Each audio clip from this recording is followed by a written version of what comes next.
हमने आपको दिखाया है कि कैसे सीज फायर खत्म और ईरान के सामने गिड़गिड़ाया अमेरिका। अमेरिका कह रहा है कि हमने तो सीज फायर एक्सटेंड कर दिया। ईरान ने कहा कौन सा सीज फायर, हम नहीं मान रहे। उल्टा ईरान में कैसे जश्न मनाया जा रहा है हथियारों के साथ, मिसाइलों के साथ, जिन मिसाइलों ने इजराइल को धुआं धुआं कर दिया था। लेकिन आज मसला सिर्फ इतना नहीं है, इजराइल के अंदर भी लोग सड़क पर उतरे, लेकिन यह विरोध ईरान के खिलाफ नहीं था, ईरान की रिजीम के खिलाफ नहीं था, ईरान की तरफ से किए जा रहे हमले के खिलाफ नहीं था, बल्कि नेतन्याहू के खिलाफ था। अब ईरान के समर्थन में इजराइल में भी एक बड़ी रैली निकली है। यह खबर भी दिखाऊंगा। जगह जगह जलील हो रहे डोनाल्ड ट्रंप की हरकतें दिखाऊंगा, फिर भी मानने के लिए तैयार नहीं। उधर दूसरी तरफ ईरान की नई तैयारी, जिसने अगले 24 घंटे की रूपरेखा तैयार कर दी है। मिसाइल एक दो नहीं, कुछ ऐसा भी किया है जिसने पेंटागन में बैठे हुए अधिकारियों को थोड़ा बेचैन किया है। तो इजराइल भी परेशान है और दिखाऊंगा इजराइल की एक ऐसी करतूत जिसकी वजह से कई और देश नाराज हो गए। एक दो नहीं, एक दर्जन से ज्यादा देश नाराज है। नमस्कार, मैं हूं प्राज्वल गौतम और आप देख रहे हैं the live TV. The live TV, सच सबसे आगे। सबसे पहले ये तस्वीर देखिए। ये कौन लोग हैं? ये ईरानियन ज्यूज हैं। ये सारे के सारे यहूदी किस मुद्दे पर उतरे हैं? ये सड़क पर इस मुद्दे में उतरे हैं जब ईरान में जश्न मनाया जा रहा है, सीज फायर खत्म, अब दोबारा हमला हो तो कोई दिक्कत नहीं, हम पर हो या हम कर दें, कोई दिक्कत वाली बात नहीं। ऐसे में यहूदी भी मैदान में उतरते हैं। Iranian Jews join the patriotic rallies in defence of Iran against American Israeli war threat. ये एक तस्वीर वाकई बेचैन करने वाली तो है, क्योंकि ऐसे ही धर्म के आधार पर भड़काकर लोगों को एक दूसरे से लड़वाने का काम करता रहा है हमेशा इजराइल या और भी देश है। इसमें देखिए इनकी हरकतें देखिए, इसकी वजह से क्या है। कौन कौन सी कंट्रीज हैं पहले मैं बता दूं। Countries that have declared they would arrest Netanyahu, कौन कौन सी, क्यों है वो बताऊंगा आपको। पहले देखिए Belgium, Canada, Denmark, Finland, Hungary, Iceland, Ireland, Italy, Lithuania, Netherlands, Norway, Slovenia, Spain, Sweden, Switzerland.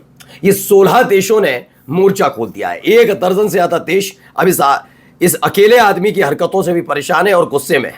क्यों है ये गुस्सा? तो सबसे पहले इसे समझने के लिए आपको जरा इस खबर पर आना पड़ेगा। ये हरकतें देखिए। तो लेबनान, दक्षिणी लेबनान में मौजूद है इजराइल की सेना, जिसे बफर जोन का नाम दिया नेतन्याहू ने, और उनकी इस जमीन पर मानकर चलिए एक तरह से कब्जा कर लिया। यहां पर लेबनान की सरजमीन पर इजराइल का झंडा फहरा। और इस पूरे मसले में क्लियर कह रहा हूं, इस पूरे मसले पर किसी भी तरह की नाराजगी इजराइल से ज्यादा कोई भी देश चाहेगा वो और कब्जा करे और कब्जा करे और कब्जा करे और कब्जा करे, लेकिन उसके कब्जे के खिलाफ जिसको देश को खड़ा होना चाहिए, यानी लेबनान की सरकार को, लेबनान की सेना को, वो घुइयां छिल रही है। जब हिजबुल्लाह हथियार उठाता है तो अमेरिका पहुंच जाते हैं और अमेरिका में जाकर ये तक कह दिया जाता है कि इजराइल की सेना के साथ लेबनान की सेना मिलकर हिजबुल्लाह का खात्मा करने के लिए तैयार है।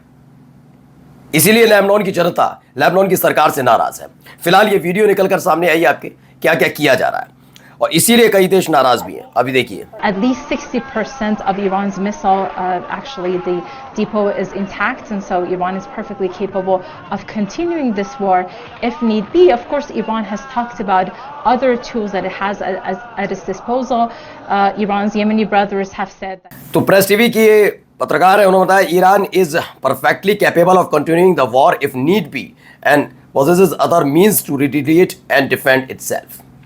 वहां पर लोगों का जुनून भी है, जोश भी है, हथियार सामने खड़े हैं। मतलब ये रात भर वहां पर चलता रहा। ये तस्वीरें यकीनन बहुत जोश पैदा करने वाली भी थी।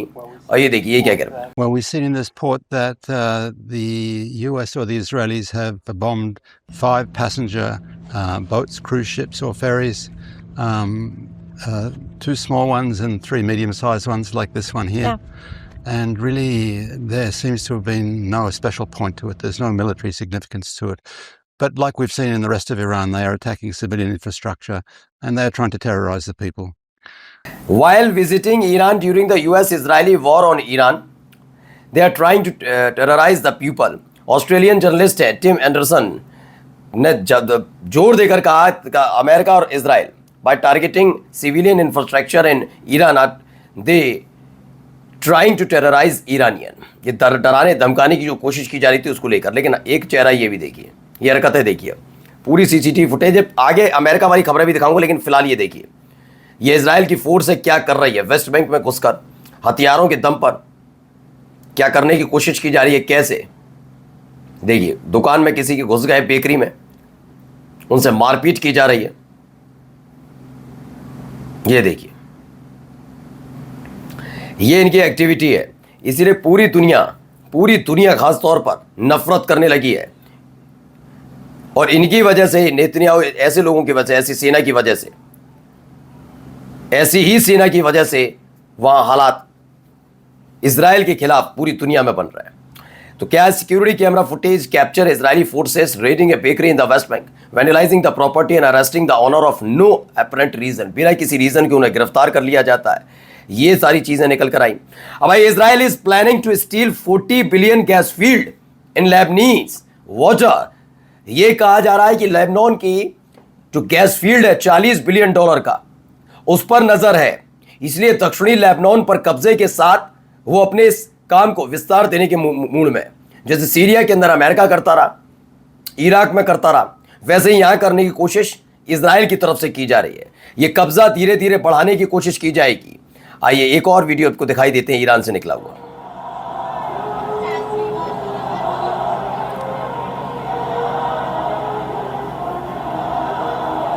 तो IRGC aerospace commander Syed Majidi gave a strong warning. Iran's southern neighbors should know that if their geography and facilities are used by the enemy to attack Iran. इससे पहले मैंने आपको खबर दिखाई थी जब सीज फायर की वाली बात हुई और उसके बाद तुरंत ही ईरान ने न केवल अमेरिका को संदेश भेजा बल्कि अपने पड़ोसी देशों से भी कहा इस बार और ज्यादा सतर्क रहिएगा। अगर आपकी सरजमी का इस्तेमाल, जैसे कुवैत ने तो हमला ही कर दिया था अपनी, अगर आपकी सरजमी का इस्तेमाल भी हुआ फिर से वैसे ही हमले होंगे और आपके ऑयल प्रोडक्शन पर सबसे तीखा हमला किया जाएगा, यानी हमले होंगे लगातार। ट्रंप को देखिए, Iran is collapsing financially, okay, they want the straight of Hormuz open immediately. ये आदमी बस यही ट्वीट करवा लो, सोशल थ्रू पे पढ़वा लो, मतलब क्या ट्रुथ सोशल पे पढ़वा दो, कुछ नहीं। Starving for cash, okay, losing $500 million a day, military and police complaining that they are not getting paid SOS। अच्छा, एक बात बताओ, आदमी का थोड़ा दिमाग देखो क्या है। इस आदमी के मुताबिक मैं उदाहरण देकर बताता हूं। आप पढ़ लिख लेते हैं, आपके पास डिग्री होती है, ठीक है ना, लेकिन आपको जॉब नहीं मिल पाती। एक आप अपने इस दिमाग में जॉब सोच कर चलते हैं, ये मैंने पढ़ाई की, इस हिसाब से मुझे जॉब मिल जाए तो 50,000 रुपये महीना मिलेगा। मानकर चलिए आपको 50,000 रुपये वाली जॉब ही नहीं मिलती 2 साल तक, ठीक है ना। तो क्या मान लिया जाए कि वो 6 लाख रुपए सालाना का नुकसान आपका हुआ, 12 लाख रुपए 2 साल के नुकसान हो गए, 2 साल बाद नौकरी मिले तो गजब है। वो सिर्फ इसकी बात करो, कह रहा है पैसे नहीं है और ये रोज का नुकसान हो रहा है। ये नुकसान नहीं कहलाया जाता भाई, ये गजब है, ये आदमी ही गजब है। जब शुरुआत ही नहीं हुई तो नुकसान का है बात का। हाँ, शुरू करने के बाद कोई आपका उसमें अड़ंगा डाले, जैसे ऑयल इंफ्रास्ट्रक्चर पर हमला कर दे, आपका ऑयल बिकता हो, वो तबाह हो जाए, उसे नुकसान कहा जाता है। गजब, पता नहीं कौन सा लॉजिक लेकर आता है ये व्यक्ति, अजीब ही है। देखिए ये हरकतें देखिए। IRGC's Navy commander was killed overnight in operation. So no Navy leader. Now that here's the thing about the media though. If President Trump had not acted, you'd be screaming, why not? अब खबर है कि ये किसी भी अमेरिकी राष्ट्रपति के लिए बड़ी बेइज्जती है। डोनाल्ड ट्रंप ने ईरान के खिलाफ अपनी हार आधिकारिक तौर पर स्वीकार कर ली। हम युद्ध विराम की समय सीमा अनिश्चित काल के लिए बढ़ाना चाहते हैं। सिर्फ 10 मिनट बाद ईरान ने दोपहर 1 बजे कहा कि हम अब युद्ध विराम को मान्यता नहीं देते। ईरान ट्रंप की घोषणा का पालन करे या न करे और वे अपने राष्ट्रीय हितों के अनुसार कार्य करे। जरा सोचिए, एक अमेरिकी राष्ट्रपति युद्ध विराम चाहता है, लेकिन बदले में ईरान जैसे देश से, जिसके पास परमाणु हथियार भी नहीं, करारा जवाब मिलता है। चेहरा देख रही, Iran military wants US Israel about an even harsher lesson. कह दिया गया है कि तगड़ा जवाब मिलेगा अगर कुछ भी किया, कुछ भी। हमारी तो सड़कों पर भी मिसाइलें तैनात हो गई, तुम अपना देख लेना। नमस्कार।